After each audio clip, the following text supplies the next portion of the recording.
Today on Public Eye News, Jennifer Crumbley, found criminally responsible for her son's mass shooting, seeks a new trial. Later, the Michigan State Police warn of credit card scams affecting the upper and northern lower peninsulas. Bianca Kroll will have your weather forecast for the next couple of days, and Luke Niddle will bring you today's sports breakdown. I'm Beck Brewerly. And I'm Austin Graham, and this is Public Eye News.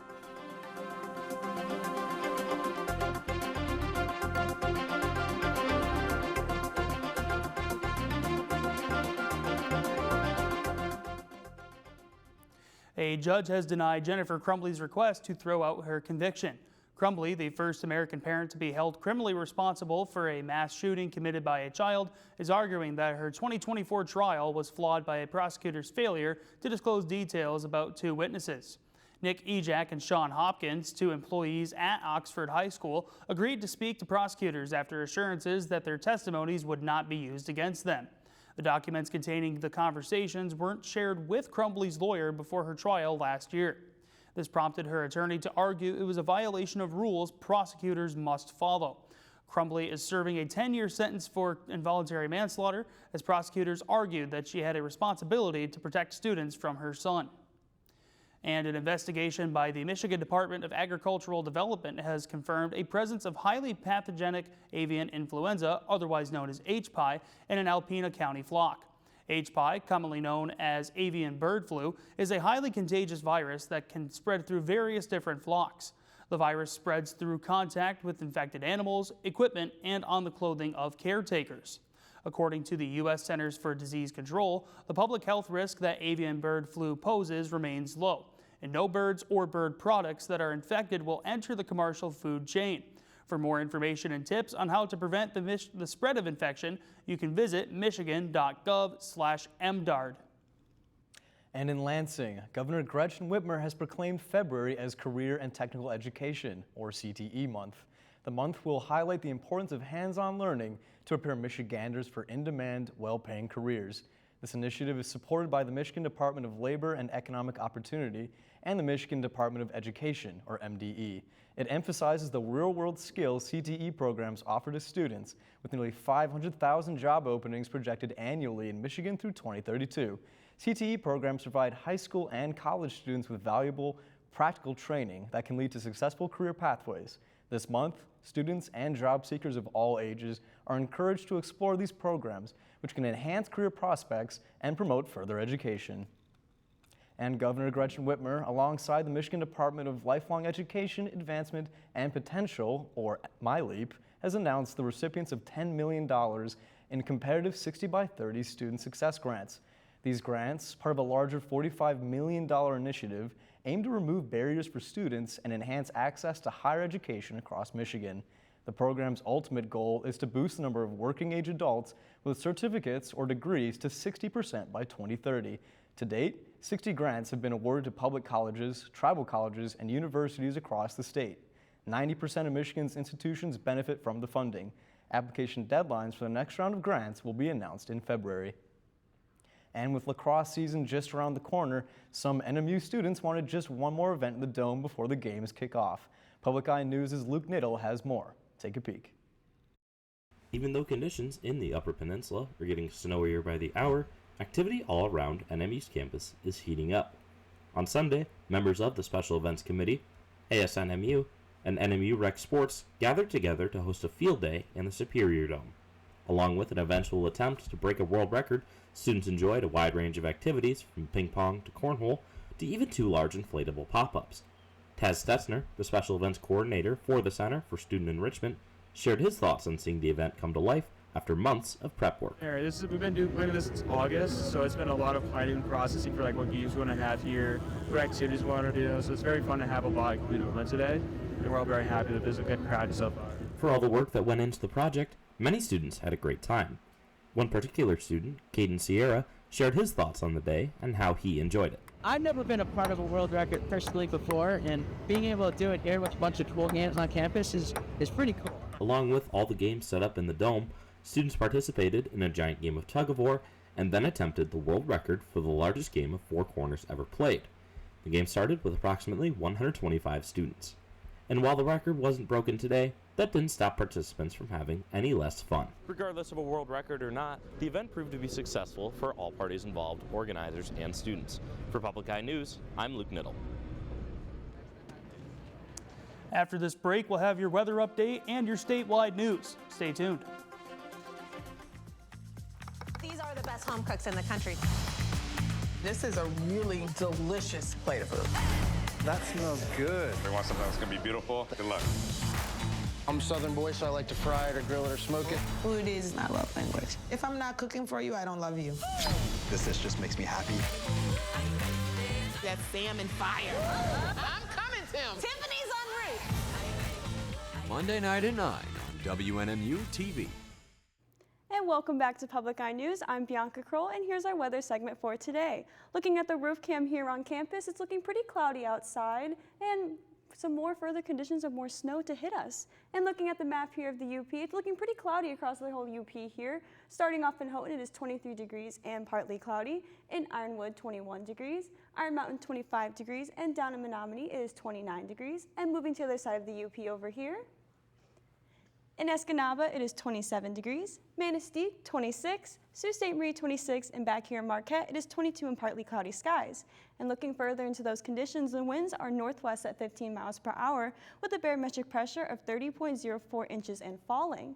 And looking at tonight, we're going to see some more cloudy skies with a low of 10 with the winds northwest at 22 miles per hour and our moon phase of a waxing crescent. And of course, on tomorrow, we're going to look at some more cloudy skies with a high of 15 and a low of 8 with the winds northwest at 19 miles per hour. And looking ahead here, on Wednesday, we'll have a high of 25 with some partly cloudy skies and a low of 18. Thursday, we'll have a high of 27 with some snow showers and a low of 11.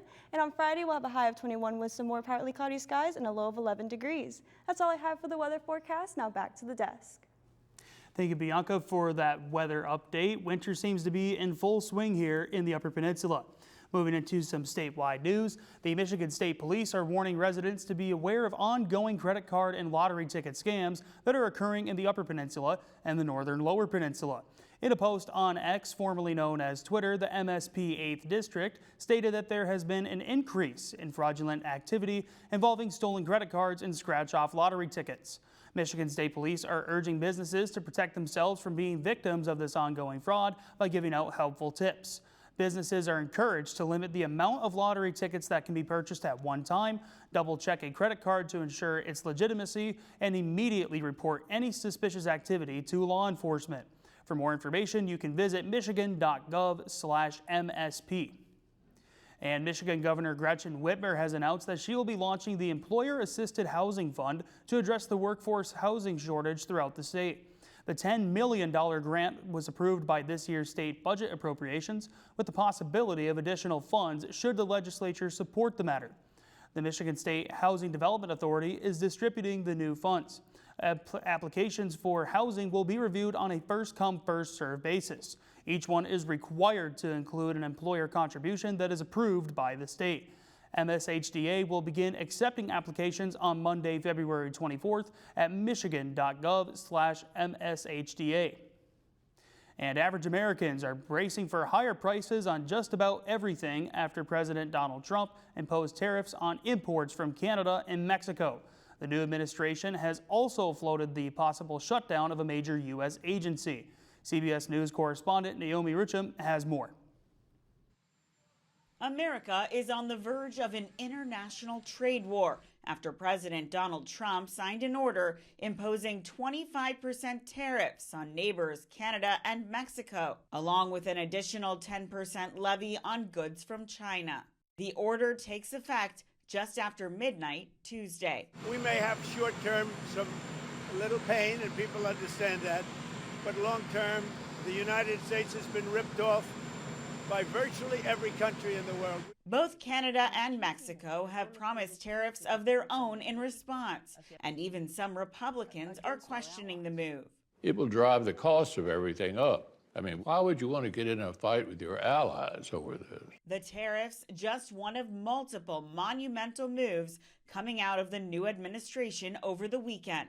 In a conversation on X overnight, leader of the new Department of Government Efficiency, Elon Musk, spoke on the future of the U.S. Agency for International Development, which may move under State Department leadership. Which we're in the process of doing, shutting down USAID.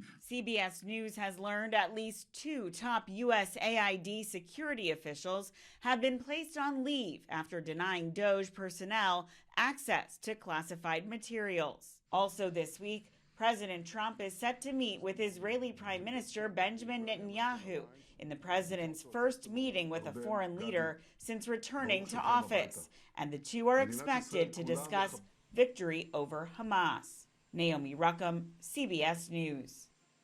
And we'll be back with your sports update after this break. Stay tuned. Asking tough questions to those in power. Should Democrats supply their votes if it means avoiding a government shutdown? Russia right now has you outmanned, outgunned. Is it time to think about a settlement? And covering events as they unfold. 8 soldiers died in the second deadliest attack on Israeli forces of the war. To see so many deaths in one place, it's not humanity. PBS NewsHour and PBS News Weekend, every night on PBS and streaming.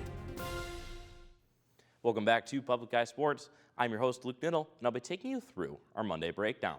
Starting out by putting on the swim cap. Both the men's and women's swim and dive teams had days to remember at UWGB.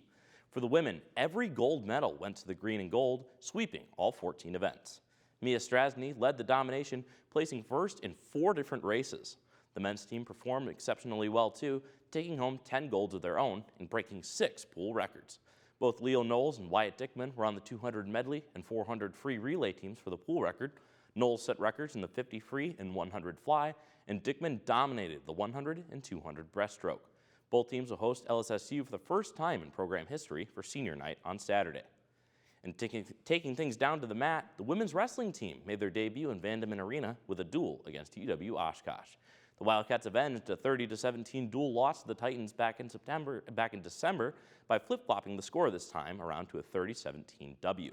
Northern opened up the duel with a pair of pins by Michaela Keene and Kaylin Garrett to give the Cats a 10-0 lead. After 2 forfeits for UWO, Yu Sakamoto showed everyone why she's the U23 world champion, grabbing the tech fall in just 77 seconds. A trio of forfeits at the end of this duel gave NMU their 4th duel victory of the season. And ending things on the ice, the Detroit Red Wings capped off their Western Canada trip with a bang, taking down the Canucks 3-2 in overtime. The win marks the 6th in a row for Detroit and has the Wings riding high heading back into the States. Detroit is also catapulted into the first wildcard spot over the Columbus Blue Jackets. Currently, both teams are tied with exactly 59 points, but the Wings hold the tiebreaker with 21 regulation wins to the Jackets' 18. Detroit hopes to pull away a bit from the pack as they're still on the road, this time in Seattle tomorrow night to cap off the road trip and their second to last game before the Four Nations break. That's all I have for sports. Back to the news desk. Well, thank you for that sports update, Luke. I'm just so happy to see Northern bringing home so much gold. Yeah, it's absolutely phenomenal to see, especially the last couple swim meets and whatnot. I hear you have an extra couple stories for us here, Beck. I do. I'm pretty excited about them. All right. The Northern Michigan University Foundation has announced that its Giving Tuesday event raised over $81,000 from 143 donors. The funds will support various initiatives, including increasing scholarships, enhancing well-being programs, assisting the NMU Food Pantry, and aiding students facing financial hardships. These contributions aim to elevate the overall student experience at the university. And 3 NMU theater and dance students received honors at a regional conference. The 3 students are Mark Simmons from Cadillac, Liam Fisher of Grand Rapids, and Maya Morrow of Dearborn. Assistant Professor Kristen Beth Ludwig said the majority of Northern students participated in the preliminary round. Well, Beck, that's pretty special. Thank you so much for those stories. Unfortunately, that's all the time we have today here at Public Eye News. I'm Austin Graham. And I'm Beck Burley. We'll see you next time.